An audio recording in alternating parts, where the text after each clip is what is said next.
Bonjour à tous, dans le cadre de notre cours de religion, nous avons étudié l'histoire de SFXA pendant la guerre 40-45 et après. Nous commencerons par vous parler des élèves qui fréquentaient le collège ainsi que la politique de l'école. On abordera ensuite l'histoire de l'ancienne église et celle des jésuites. On parlera pour poursuivre d'une journée type à SFXA et de comment se déroulaient les récréations ainsi que les rangs. Nous expliquerons la discipline des élèves qui était tout à fait différente de celle de maintenant. De plus, nous raconterons comment a évolué l'entente entre les profs et vous assisterez à une interview de M. Lambier. Après, nous vous parlerons des moments auxquels les élèves devaient aller à la messe, les fêtes qu'il y avait au sein de l'école et l'uniforme porté pendant la guerre. Nous aborderons également les relations entre les élèves eux-mêmes, mais encore les relations entre les profs et les élèves. Nous nous sommes également posé la question de savoir si les retenues existaient déjà à cette époque-là, de même que les voyages scolaires et l'histoire de la maison de vacances à Standard. Continuer, nous aborderons le sujet des jésuites en tant que professeurs et nous vous ferons part d'une anecdote de l'aumônier. Nous poursuivrons sur l'éducation physique et le sport qui était très important au niveau du parcours scolaire du collège, pour s'en suivre avec le service militaire. Ensuite, la statue au cœur de l'école a également une histoire. Nous en ferons découvrir un peu plus sur celle-ci et nous finirons par l'évolution des cours et de l'exigence de l'école. SFXA était appelé à ses débuts le collège Saint-Bonaventure en souvenir du premier gardien de la maison de Verviers Bonaventure Bidard. Néanmoins, l'enseignement n'est pas gratuit et donc seuls les fils de bonne famille peuvent fréquenter l'école des bons pères. Un événement peu particulier semble toutefois indiquer que d'autres enfants fréquentent cette école. Mais en fin d'année 1937, les élèves étaient turbulents et à la fin des cours, ils faisaient beaucoup de dégâts dans les classes. Cette anecdote semble montrer que comme les cours se donnent dans deux bâtiments, il y a deux types d'élèves. Une certaine catégorie dans le couvent et d'autres, sans doute plus populaires, dans un local appelé Sodalité qui appartenait à la ville. Les jésuites ont d'abord investi dans des écoles primaires à Verviers. Il y avait donc un sacré déficit pour les plus grands élèves du secondaire. Le collège Saint-François-Xavier était un enseignement d'élite. En effet, les familles riches et de la haute classe envoyaient leurs enfants à SFXA. Il y avait une certaine exigence, tout comme maintenant, nous avons un peu gardé ça. Pour les élèves qui habitaient à Euzy, il y avait un tram spécialement réservé pour eux pour retourner à midi. Ce tram n'était pas ouvert aux autres élèves. Les instituteurs accompagnaient les élèves jusqu'à la fin du trajet à Euzy et revenaient après les avoir déposés. Le tram était divisé en deux, une moitié pour les élèves du collège et l'autre partie pour ceux de Saint-Michel. Jusqu'en 1980, le collège n'était pas mixte.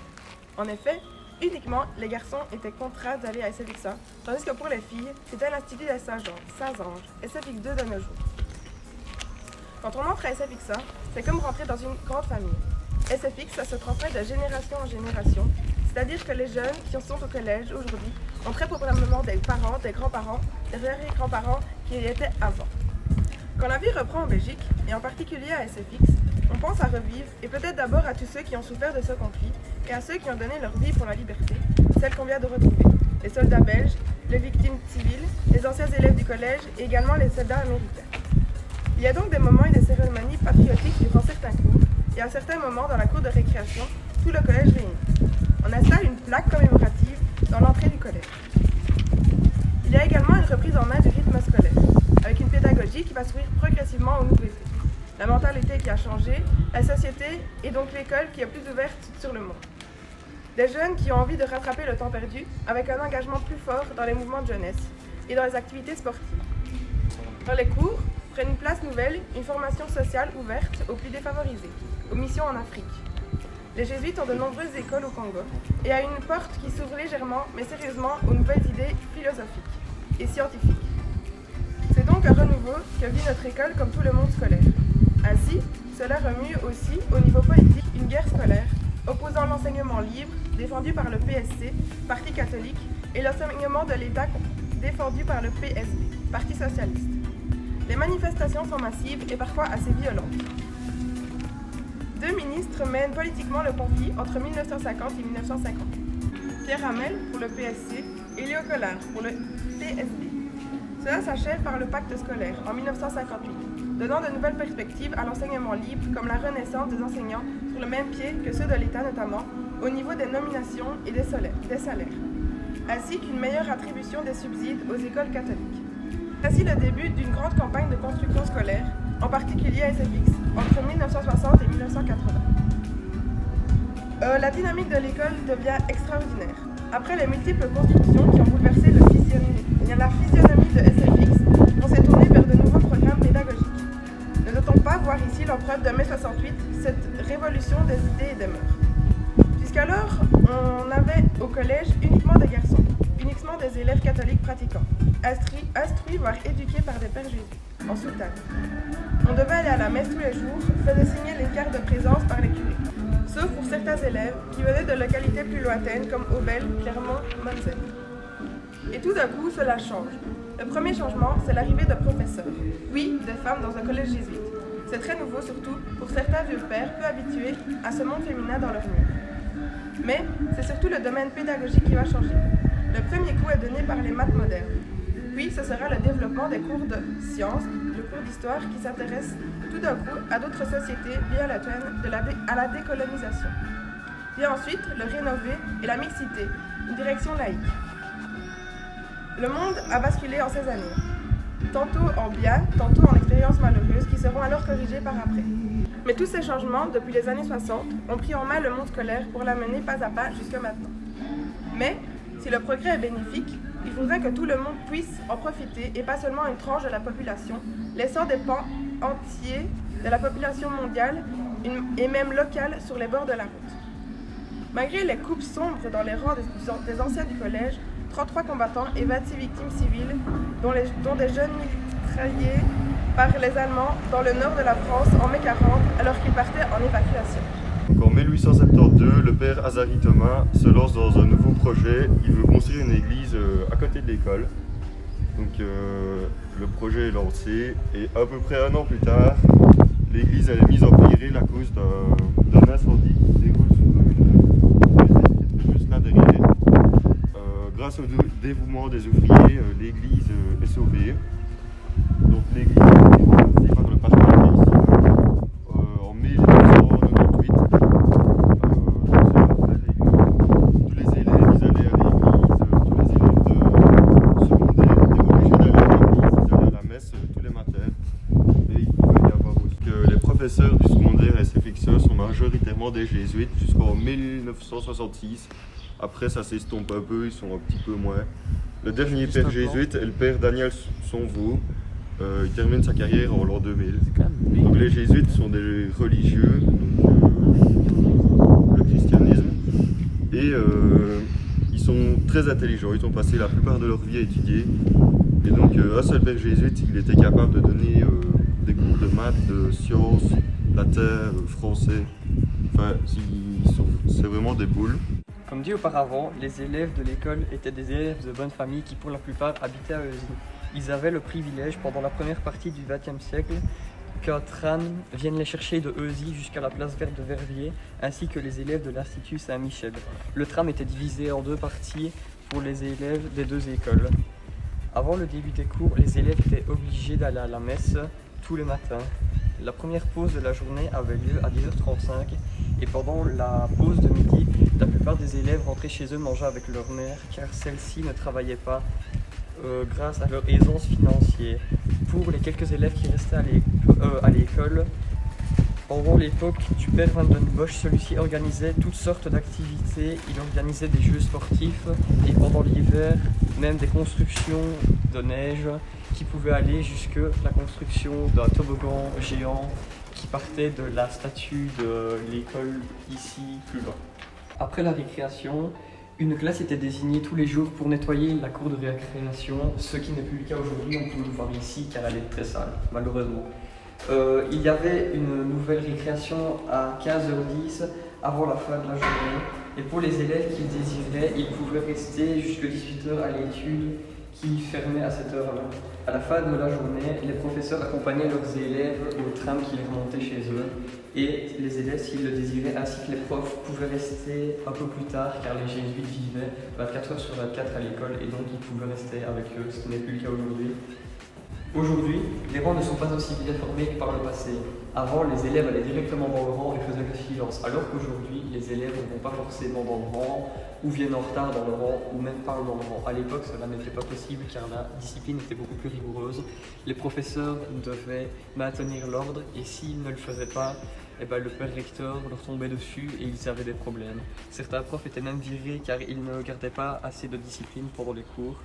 Dès à présent, vous pouvez me suivre et nous allons aller interviewer deux anciens profs et élèves du collège, Monsieur Lambier et Monsieur Coche. Vous pouvez me suivre.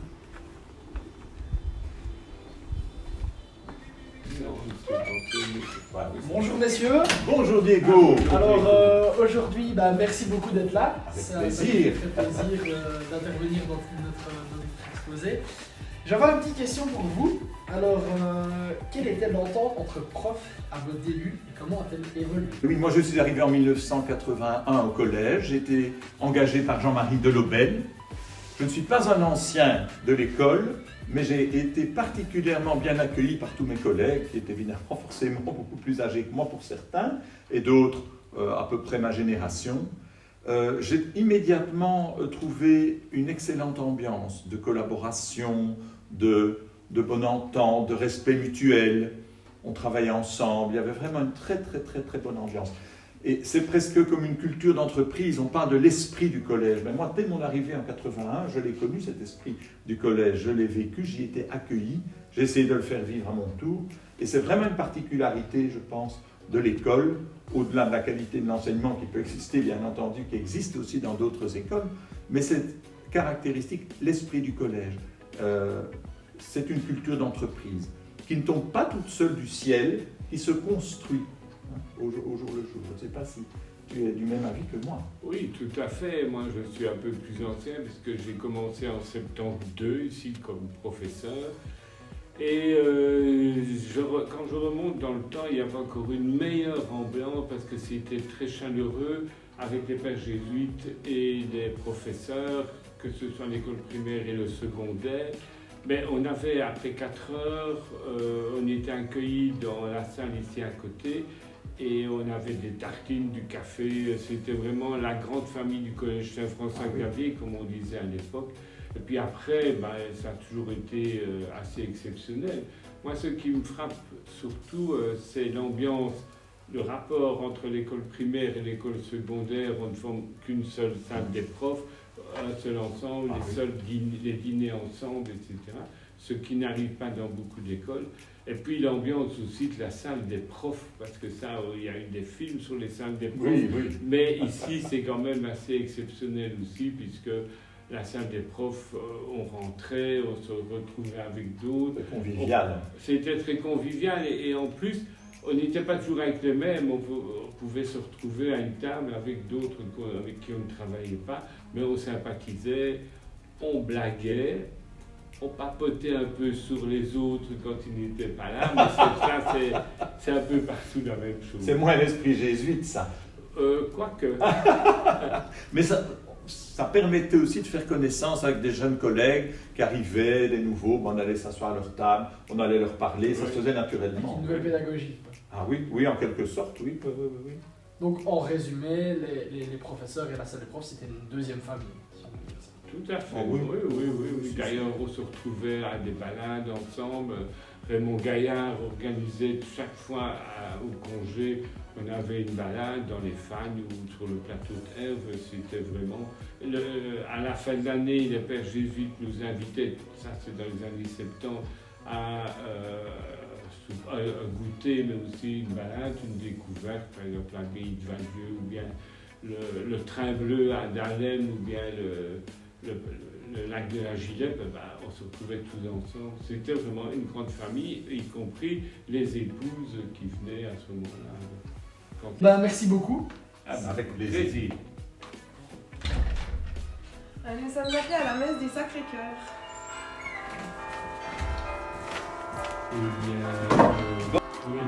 Les jésuites arrivent à Verviers en 1840. Le curé de Notre-Dame, Barthélemy Meunier, veut lui aussi ranimer l'ardeur religieuse de ses paroissiens. Il sollicite la Compagnie de Jésus pour une nouvelle mission dans le cadre d'une octave solennelle à Notre-Dame. Des pères viennent de Gand et d'Anvers pour prêcher 2 fois par jour. Leur venue est très bien accueillie et les gens se battent pour être présents à leur arrivée. Ils sont obligés d'organiser des messes en journée pour les francs-maçons et les journalistes hostiles à la religion, mais aussi des messes à 20h et 1h pour les ouvriers. Les élèves étaient obligés d'aller à la messe tous les jours de la semaine, même le week-end. Mais ils ont perdu la foi parce que tous les jours, c'était beaucoup trop pour eux. Pour les élèves du primaire, ceux qui avaient envie d'y aller pouvaient y aller, mais ils n'étaient pas obligés. Pour communier, tout le monde devait être à jeun. Et le vendredi saint, un chemin de croix est organisé sur le temps de midi pour ceux qui le souhaitaient. L'organisation de la première Francifère s'est faite en 1955, un siècle après la fondation du collège.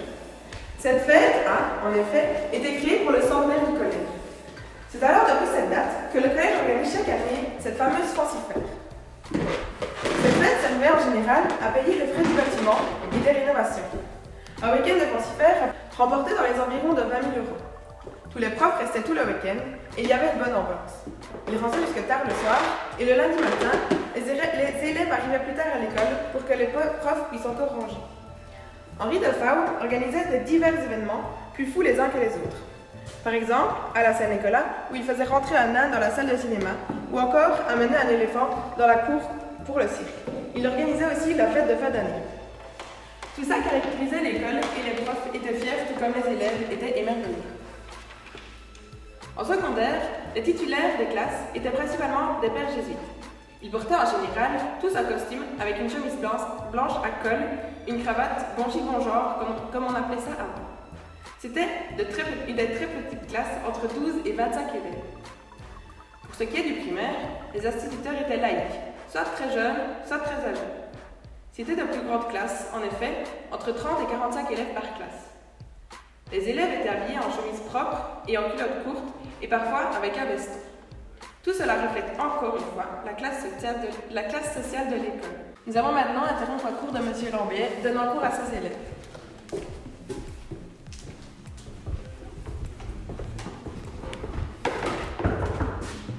Bonjour. Ah, bonjour.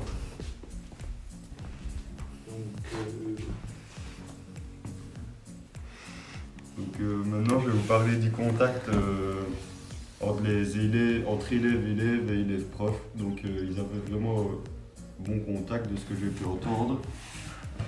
Les élèves s'entendaient bien et surtout les profs, c'était encore mieux. Ils étaient forts en harmonie ensemble. C'était un peu comme une deuxième famille. Après, on peut se dire qu'avec jésuite, avant, c'était un peu sévère et très droit. C'était pas faux, mais ça les empêchait pas de savoir rire et savoir amuser les enfants. Il y avait vraiment beaucoup d'activités qui étaient proposées sur les temps de midi. Pour la Saint-Nicolas, par exemple, père Henri Defau, il organisait beaucoup d'événements. Il arrivait à faire amener un âne dans la salle du centre, par exemple. C'est un petit exemple comme ça. Fin d'année, par exemple, il y avait des olympiades et il y avait souvent une Francifère qui était faite pour financer le bâtiment et les infrastructures. Donc maintenant, j'ai une question, deux, trois questions pour vous. Est-ce qu'il y avait une hiérarchie entre les élèves? Oui, il y a toujours un peu une hiérarchie, mais si tu veux, dans tous les groupements humains comme ça, parce que il y a toujours un qui est un peu le chef, qui a le sentiment, un peu comme dans les meutes de loups, il y a toujours un qui est le maître. Ben nous, c'est la même chose. Donc il y a toujours une hiérarchie dans une classe, il y a toujours quelqu'un qui est un peu le meneur de la classe. Je ne veux pas dire c'est lui qui dirige tout, mais c'est lui le meneur. Mais en soi, tout le monde s'entendait bien, il n'y avait pas une puissance qui écrasait, c'est pas une dictature. C'est un peu le chef, le meneur, parfois deux, trois, ou un garçon, une fille, par exemple, aussi, etc. Mais c'était pas catastrophique. En tout cas. Un peu comme maintenant. Un peu comme maintenant, donc il n'y a pas de problème. Donc, est-ce que la relation entre les élèves était en cohésion? Oui, c'est-à-dire en harmonie. Il y a toujours une excellente ambiance entre les élèves. Ce que je ne peux pas dire qu'il n'y a pas eu des fois des bagarres, des disputes, c'est de nouveau la même chose dans toutes les sociétés. Mais franchement, non, l'harmonie était toujours très bonne entre les élèves. Surtout après les voyages de classe, les journées de classe, etc. Quand le groupe petit à petit se formait et il y avait moins de problèmes, par exemple chez les grands que chez les petits. Les petits, il faut encore trouver sa place dans l'école, dans la classe, etc. Mais sinon, il y avait vraiment une bonne ambiance aussi dans les élèves. Et est-ce qu'il y a des profs qui étaient vraiment très sévères Oui, non, je crois que oui, il y a eu des profs qui étaient très sévères. Je me souviens quand j'étais élève, il y avait deux profs, un prof de néerlandais et anglais, qui étaient, tous les deux d'abord au début étaient un peu chahutés. Et après 2-3 ans de vie un peu de chahut, comme ça, ils ont resserré la vis. Et en resserrant la vis, c'est devenu une main de fer avec un gant de velours, mais on voyait encore le fer qui sortait. Le prof de néerlandais, c'est M. Gaillard, il était très sévère, mais un excellent prof. On n'a jamais dû à s'en plaindre. Et M. Beaupin, la même chose en sciences, c'était un garçon aussi très sévère, dérangeant, ne permettait pas qu'on parle, était très exigeant dans sa matière. Mais quand on sortait de ses cours, on était bien drillé, bien instruit aussi, ça c'est clair. Et ça les empêchait quand même d'être un peu... de savoir rire avec les élèves. Ah non, c'était pendant les cours, mais s'il y avait une balade, une excursion comme ça, ils étaient très proches des élèves.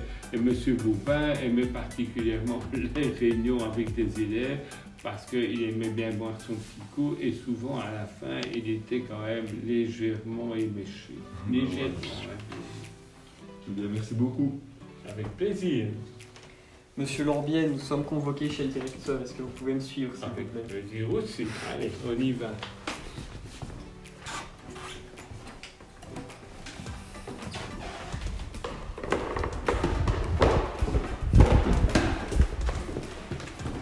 Et monsieur, pour quelle raison alliez-vous chez le directeur? Je suppose que c'est plutôt les élèves qui allaient chez le directeur, parce que moi, je n'allais pas souvent chez le directeur. Mais les élèves allaient souvent, c'était pour une punition, parce qu'ils étaient envoyés chez le directeur parce qu'il va faire une bêtise, ou bien alors, tout simplement, parce qu'ils allaient demander une autorisation pour, je sais pas, une activité, ou un moment de liberté, ou des choses comme ça. Mais c'était surtout ces deux choses-là. C'était pas toujours agréable, mais parfois c'était agréable. Chacun son truc. Ça dépend un peu des élèves. Ça dépend des élèves et des profs aussi. Parce que moi, j'en ai jamais pu travailler chez le directeur. Je réglais les problèmes moi-même. Bonjour monsieur Koch. Bonjour à vous. Voilà. Très bien, comme le soleil. D'accord. J'aurais quelques petites questions à vous poser. Oui. Quel voyage scolaire avez-vous fait au cours de votre carrière à l'école? Mais au début de ma carrière, en fait, il y a un père jésuite qui est mort. Et c'était des élèves de 5e ou de Réto plutôt. Et il avait prévu un voyage à Rome. Et alors j'ai accompagné les élèves à Rome avec une autre collègue. Et en réalité, à ce moment-là, on partait en train. Il y avait 26 heures de train. Les compagnies aériennes low cost n'existaient pas encore. L'avion coûtait très cher, donc il était exclu de partir en avion. On partait en train. Pas de couchettes, parce que les couchettes grevaient le budget. Donc on est parti, on dormait dans les couloirs, on se couchait, enfin voilà. C'était un très beau souvenir, hein, Rome. Et puis après, il y a eu les projets vélo. Monsieur Chaumont a initié ça pour les élèves de 3e, j'étais titulaire de 3e. J'ai immédiatement embrayé et puis j'ai participé à une quinzaine de projets vélo. C'était génial. Bon, une dernière petite question. Qu'en était-il de la maison de vacances à Stambert à votre époque et qu'en savez-vous? Enfin, que savez-vous? Ah oui, en réalité c'est une maison de campagne qui était construite sur les hauteurs de Stambert, au-dessus du Grand Vivier. Les Stambertois l'appellent le château des moines. D'abord, ce n'est pas un château, c'est plutôt une villa de style anglo-normand. Et puis, ce n'était pas vraiment des moines, ce sont des pères jésuites. Ils l'ont fait construire en 1907. Pourquoi? Parce qu'à l'époque, le centre-ville de Verviers était bruyant et pollué. Il y avait des ateliers, il y avait des usines, il y avait des cheminées. Et alors, c'était surtout destiné aux pères qui allaient en convalescence là-bas. Ça a duré jusque dans les années 70 à peu près. La commune de Stambert l'a racheté pour faire un parc, parce qu'il y avait un beau grand jardin. Et puis par la suite, la maison a été détruite et aujourd'hui c'est un parc, on appelle toujours ça le parc du château des Bois. Les cours n'ont pas toujours été comme aujourd'hui. À l'époque, les matières n'étaient pas exactement les mêmes qu'aujourd'hui et la pédagogie jésuite était bien différente. La pédagogie du secondaire est définie par 3 points en secondaire. L'importance de la rhétorique orale et écrite, la perméabilité aux leçons et aux pressions de la société et enfin l'importance de la reconnaissance du sport.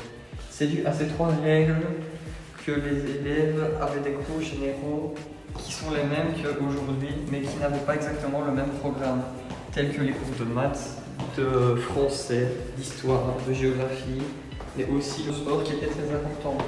Ensuite, je vais parler des cours qui étaient obligatoires à l'époque, mais qui ne sont plus aujourd'hui, qui sont soit seulement des options, soit qui ont complètement disparu. Il y avait les cours de langue latine et grecque, qui aujourd'hui sont séparés en 2 cours distincts, le cours de latin et le cours de grec, qui lui ne dure que 2 heures. Mais il y a aussi des pédagogies annexes comme le cercle littéraire, par exemple. En dernier, il y avait le scoutisme, car à l'époque, le collège avait une troupe de scouts.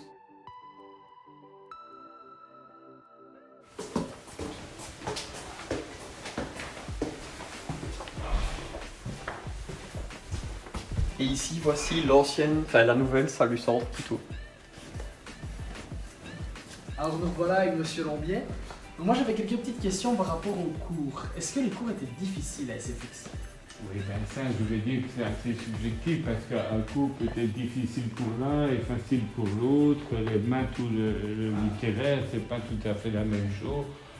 Donc c'est vrai qu'il y avait des cours qui, pour moi, notre cas, c'était une section latin-grec, comme à cette époque-là. Eh bien, ça a toujours été comme ça, qu'il y avait des cours de sciences qui étaient compliqués pour nous. Donc, Et par rapport aux cours, est-ce que vous aviez beaucoup de travaux et de devoirs après l'école? ah oui, tous les jours, moi je comptais à peu près 1h30 de travail à la maison, plus le trajet, parce que j'habitais au Bel, donc une demi-heure, 3 quarts d'heure, ça faisait quand même beaucoup. Mais on était habitués à voir tous les jours latin, grec, maths, français, etc. Le travail scolaire, le travail littéraire, dissertation ou rédaction, c'était le samedi, le week-end. Et puis, tous les jours, au moins 1 ou 2 leçons pour le lendemain. D'autant plus qu'il y avait des cours qui donnaient 9 heures semaine en latin, en traditionnel, en première. Ce qui a bien changé du temps d'aujourd'hui. Ah, c'est terrible, oui. Et j'ai entendu parler de la TOC, un journal de bord de l'établissement.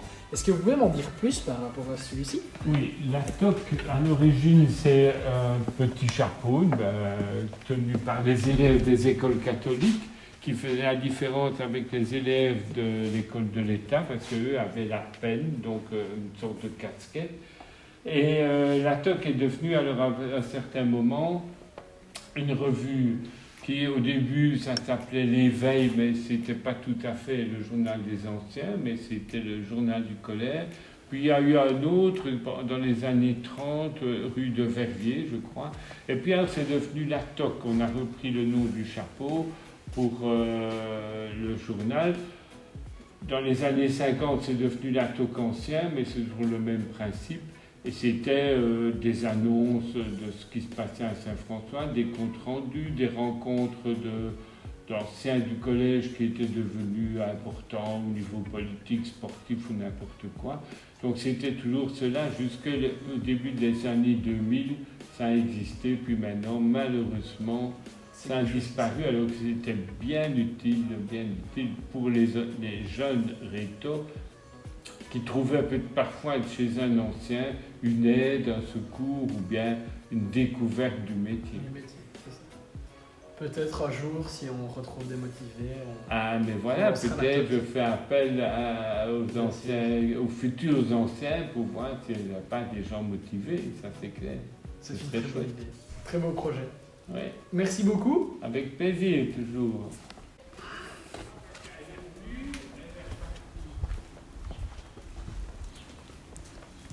On va poser quelques questions par rapport au service militaire et aux cours de sport à Monsieur Coche. Bonjour. Bonjour Marie. Avez-vous des cours de sport lors de votre scolarité? Ah oui, bien sûr, on faisait beaucoup de sport. On faisait du jogging, on faisait du basket, on faisait du volley aussi. Et on allait chaque semaine à la piscine communale de Verviers, qui n'était pas fermée à l'époque et qui était relativement nouvelle, et c'était très chouette. Et y avait-il un service militaire? Ah, le service militaire, bien sûr. Le service militaire était obligatoire pour tous les jeunes gens belges à partir de 18 ans. Mais alors quand on terminait sa réto et que l'on allait s'engager dans des études supérieures, on pouvait demander des sursis. On demandait d'année en année à pouvoir commencer le service militaire plus tard. Donc c'était possible. Alors tous les jeunes gens de 18 ans étaient obligés d'aller effectuer un service militaire. C'était un peu dans l'esprit des citoyens soldats de la démocratie athénienne. Chacun défendait sa patrie avec une responsabilité. Et alors sa durée était variable. Ça a duré jusque 2 ans. En 1952-53, à l'époque de la guerre de Corée, le service militaire était très long. Il durait 2 ans. Il a été supprimé en 1992, le service militaire obligatoire. Et entre 1948 et 1992, il y a 1 800 000 jeunes belges qui ont fait leur service militaire. Mais à la fin, ça devenait un peu injuste parce que, par exemple, d'autres jeunes qui avaient la nationalité italienne, par exemple espagnole, eux ne devaient pas le faire, ils n'étaient pas belges. Hein. Ils auraient dû le faire dans leur pays. Et ils ne pouvaient pas le faire. Ah non, non seulement ils ne pouvaient pas, il fallait être belge pour pouvoir rentrer à l'armée. Maintenant, c'est tout différent. L'armée accueille des jeunes un peu de tous horizons et des femmes aussi. Moi, j'ai connu quelques femmes à l'armée. Et à quelle fréquence et dans quelle mesure c'était vécu? Il durait, je vous l'ai dit, à peu près... moi, j'ai fait 8 mois en Allemagne. Ouais. C'est-à-dire que quand j'ai terminé mes études d'histoire, j'avais demandé des sursis, j'ai décidé de faire mon service militaire dans une unité active. C'est ainsi que je suis allé à la force aérienne et j'ai passé mon brevet de commando de l'air. Je suis air commando. Et parce que je savais bien que j'enseignerais et que j'aurais une vie professionnelle relativement paisible, je voulais me dépasser au niveau militaire et c'est ce que j'ai fait, puis j'ai fait quelques rappels, etc. Ce sont de bons souvenirs. Merci pour voilà. Si la guerre 14-18 n'a pas fait de gros dégâts entre guillemets, au collège et à ses élèves, la guerre 40-45 c'est une autre affaire. Durant le début de la guerre, les pères jésuites en âge de servir et les élèves ont dû partir au front, pour se battre. Donc je peux raconter une anecdote par exemple de 36 élèves et 2 pères jésuites qui sont partis. Ils ont survécu un bombardement au premier. En deuxième, ils ont été dans une impasse. Il y a eu une fusillade et 16 sont morts, dont un père jésuite. Donc l'école elle a eu droit aussi à plusieurs bombardements sur le toit, un peu partout, ça a un peu tout cassé. Les murs avaient des trous, les vitres étaient toutes cassées, les toits abîmés. Il faut savoir que les pères jésuites habitaient encore dans la maison et lors des bombardements ils se réfugiaient dans la cave. On peut dire aussi qu'il y a eu une fois un avion qui a explosé en l'air à cause d'un bombardement encore et l'école a reçu sur le toit un réservoir d'avion qui a coulé carrément dans l'école. Tout ça pour dire que l'école a été vraiment fort impactée par la Deuxième Guerre mondiale. Je peux aussi vous parler, vers la fin de la guerre mondiale, l'école elle a servi de refuge pour plusieurs milliers de personnes en fait. Il y a eu des installations dans la cour, donc ça donnait une allure assez spéciale à l'école pour les élèves, pour les profs. Et tout petit à petit, tout s'est remis dans l'ordre, mais voilà. Donc, par rapport à la Première Guerre mondiale, la deuxième a été vraiment impactante pour SFXE.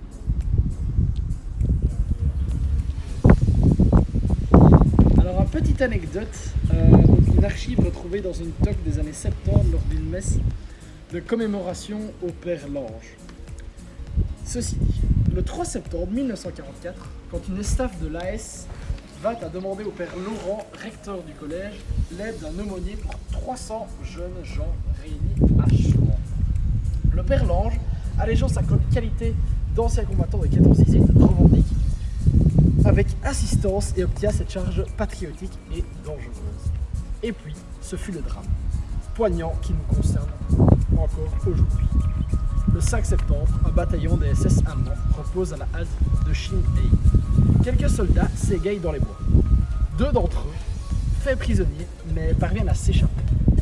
Ils alertent leur chef et dès lors, c'est la bataille qui commence. Les Allemands montent à l'assaut à Shoah. À ce moment, le père Lange, au château, que vient de quitter l'état-major de la S, obéissant à un esprit chevaleresque. L'aumônier veut rester auprès de la châtelaine et de sa petite fille de 2 ans. Peut-être aussi en attirant sur lui la colère certaine des Allemands. Veut-il protéger le retrait des hommes du maquis? Il est à la chapelle, il prie. Suprême colloque avant le martyr. Soudain, il se rend compte qu'on a mis feu au château. Il en sort par une porte de service. Arrêté, il assiste impuissant à l'incendie et à l'exécution sommaire des personnes découvertes dans les dépendances. La bataille est finie. Les Allemands descendent la côte et emmènent leurs prisonniers, Lange, Madame Lejeune, Chivrel et sa petite fille. Je vous fais grâce des détails qui suivent. Une chose est certaine, c'est sur celui que s'acharnent les brutes déchaînées. Mais rien n'est fléchi. On veut qu'il révèle le nom des chefs du maquis. Il refuse conscient d'être victime pour toute l'équipe. Puis, c'est la montée au calvaire pour le chemin du Shin-Ei. Sous une grêlée de coups, la tête en sang, il s'avance, la main gauche passée dans sa ceinture, la droite ballante. Comme il meurt, personne ne le sait. Monsieur le curé de Juste-Lorville retrouva son corps meurtri le lendemain dans un verger du château. Le père Lange avait consommé son sacrifice. N'est-ce pas le moment de rappeler les vers du poète? J'admirais les soldats qui, dans la mort, s'élancent. Fiers, debout, plat du bruit de clairon, éclatant. De quelle race es-tu, toi, qui es en silence? Te baisser pour mourir, et c'est mourir longtemps. Silly Prudhomme. Quelques jours plus tard, le lundi 11 septembre, la communauté de pères de Verviers accompagnait les restes du père Lange à leur dernière demeure, assise à l'ombre du clocher de l'église de Stambert. Un monument a été érigé à son nom dans le centre de Tobassi. Des rappels de Monsieur Lange, maintes et maintes fois, lors de messes organisées à Saint-Vicent. C'était un pilier de l'établissement. Ce n'est pas nouveau que le collège forme ses élèves à suivre des hautes études en haute école ou même en université, et qu'après leur rhétorique, ils aient de grands débouchés dans leurs études. Le collège a un enseignement, on va dire, élitiste qui forme les élèves. À une époque même, le père Baudot était si fier de ses élèves que chaque année, il mettait une affiche dans la salle des profs qui affichait les résultats de l'élève, le nom de l'élève et ses études. Et le taux de réussite des élèves pouvait aller jusqu'à 96%. Un bon exemple des débouchés de l'école était qu'en 1951, 3 élèves de SFX étaient à l'Académie royale belge de la langue française, ou encore à l'époque, Monsieur Carlos Thirion, qui était un grand architecte qui a entre autres construit qui a dessiné les dessins de la gare Verviers, ou encore Monsieur Melchior Watley, l'homme politique que tout le monde connaît. Pour conclure, vous venez de visionner en images l'ensemble de l'école et d'écouter son histoire pendant la guerre 40-45 et après, afin d'en savoir un peu plus sur celle-ci. Nous voulions remercier M. Lorbier et M. Coche pour leur témoignage et leur interview, ainsi que M. Dechaine qui est venu témoigner à l'école et nous a bien éclairci sur le sujet. On espère que ça vous aura plu.